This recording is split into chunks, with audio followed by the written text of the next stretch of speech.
Assalamualaikum warahmatullahi wabarakatuh. Pada kesempatan kali ini kita akan membahas tentang sensor.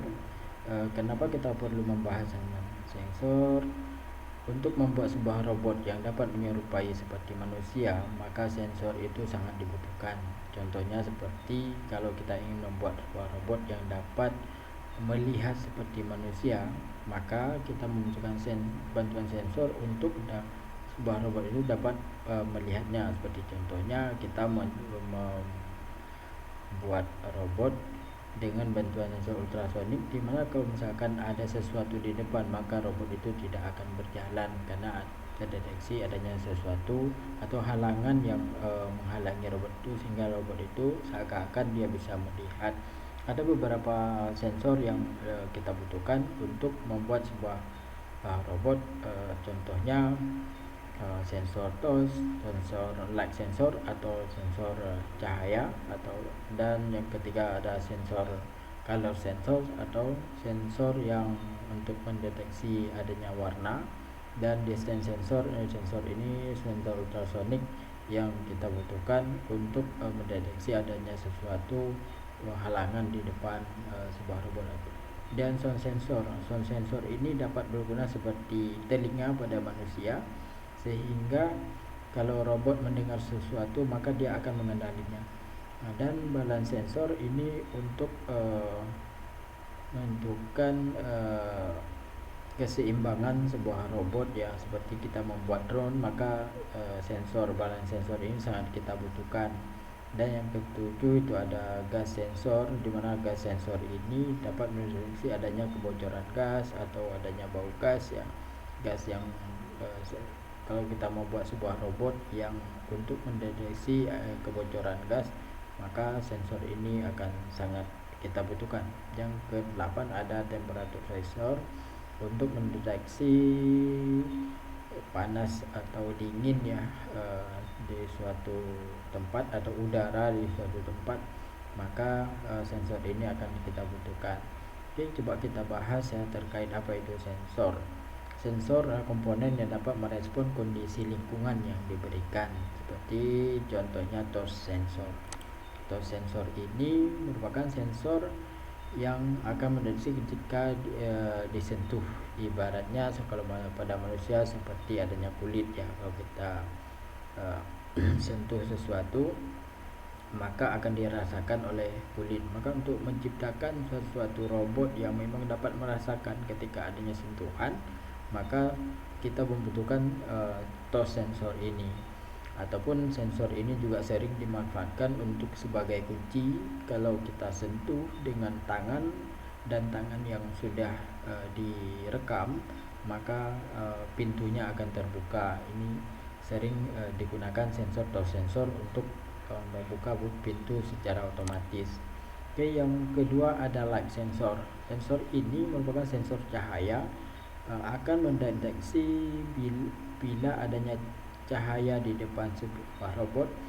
Contohnya kita membuat robot line follower atau light follower, di mana robot akan mengikuti bila adanya cahaya di depannya. Dia kemanapun cahayanya bergerak, maka robot itu akan mengikutinya. Contoh, dengan sensor ini robot dapat mengenali gelap dan terang suatu objek, tempat siang atau malam ya.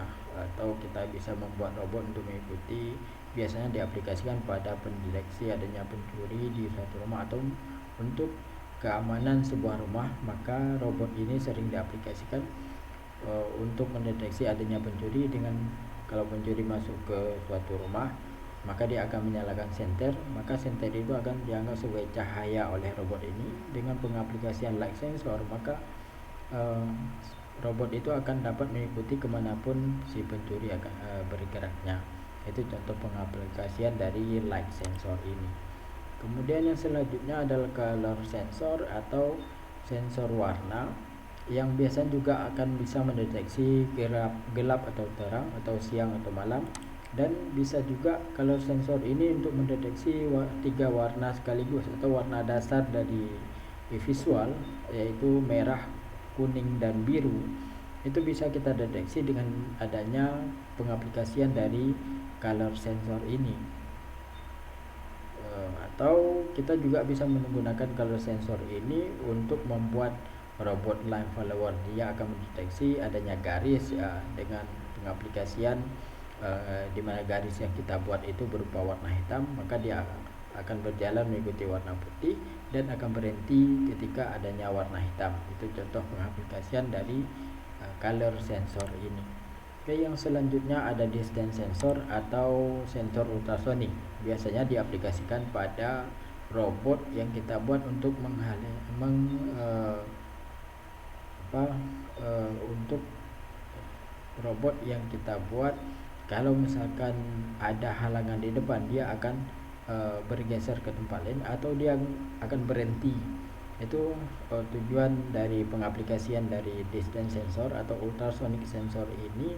Dia akan mendeteksi adanya halangan di depannya, atau misalkan robot pergi berjalan dan tiba-tiba ada tembok, maka dengan adanya sensor ultrasonik ini, maka robot itu dapat kita buat menjadi berhenti ketika adanya sesuatu di depan.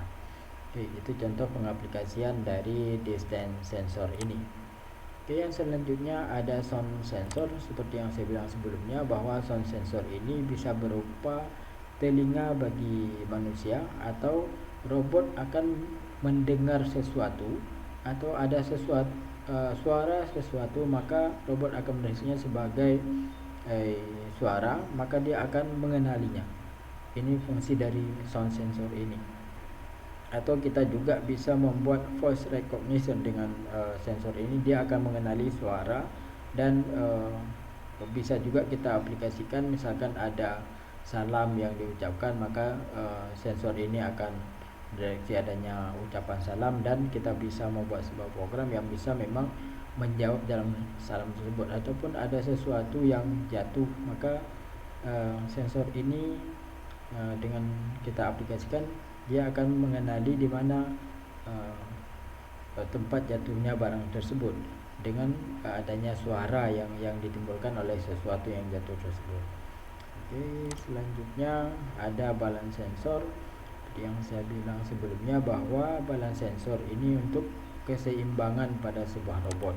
Contohnya pada robot yang bisa terbang, atau robot berupa pesawat atau drone, maka sensor ini sangat dibutuhkan untuk bisa membuat robot drone itu bisa seimbang. Dia bisa berhenti di udara seakan-akan tanpa bergerak kalau kita mengaplikasikan sensor ini. Ataupun sensor ini juga diaplikasikan pada handphone, dimana kalau handphone ketika kita jalankan atau kita main game, kita putar-putar, maka HP kita itu akan, atau layar dari handphone kita itu akan bergerak dengan sendirinya mengikuti arah pergerakan yang kita mainkan. Jadi, ini adalah salah satu kegunaan dari balance sensor ini. Dia mendeteksi keseimbangan. Atau kita juga bisa mengaplikasikan balance sensor ini pada GPS ya, untuk mendeteksi kemana arah pergerakan dari misalkan dari kereta, ataupun kita men-tracking dari suatu tempat dan kita berjalan mengikutinya, dan sensornya juga bergerak, atau arah kita dari sesuai dengan pergerakan yang kita lakukan dengan menggunakan kereta atau mobil, itu maka akan diikuti oleh pergerakan yang ada di handphone kita. Ini adalah contoh pengaplikasian daripada balance sensor ini. Oke, yang selanjutnya sensor gas, dimana sensor gas ini juga sering diaplikasikan pada robot ya. Contoh robot pengaman seperti yang robot mendeteksi maling, dan juga bisa diaplikasikan dengan gas sensor, dimana gas sensor ini akan mengamankan sebuah rumah dari kebocoran gas. Dimana kalau ada gas yang bocor, maka robot tersebut akan mengirimkan sesuatu notif atau ke handphone dari yang punya rumah. Maka dengan dari itu yang punya rumah bisa tahu bahwa gas di dapurnya itu sedang bocor, maka dia bisa langsung pulang dan memperbaikinya. Oke, yang selanjutnya yang terakhir itu ada temperatur sensor atau sensor yang bisa mendeteksi panas dan dingin ya eh, sekitar robot. Kalau kita mengaplikasikan, maka robot ini dapat mengetahui bahwa di tempat atau di lingkungannya itu sedang udaranya lagi panas atau lagi dingin. Contoh lain daripada pengaplikasian dari temperatur sensor ini sering juga diaplikasikan pada menyalakan dan mematikan dari AC ya. Dengan adanya sensor ini kita memberikan AC itu bisa hidup secara otomatis ketika udaranya sudah panas, dan dia juga akan bisa kita buat menjadi AC itu akan mati otomatis kalau udaranya sudah terlalu dingin. Itu contoh pengaplikasian dari temperatur sensor ini. Oke, baik, mungkin cukup ya untuk pembahasan pada hari ini terkait dengan pengenalan sensor. Saya rasa sudah sedikit lebih paham, dan ini ke-8 ini merupakan sensor-sensor yang sering atau sering digunakan untuk pembuatan sebuah robot, baik itu touch sensor, light sensor, dan color sensor, dan distance sensor. Ini merupakan sensor yang memang ke-8 ini yang paling banyak digunakan pada pengaplikasian sebuah robot, dan banyak juga sensor-sensor yang lain yang dibutuhkan, namun ini merupakan basicnya atau kebutuhan dasar yang untuk pembuatan sebuah robot. Oke, baik, sekian dari presentasi saya pada hari ini. Akhir kata, wabillahi taufiq wal hidayah. Assalamualaikum warahmatullahi wabarakatuh.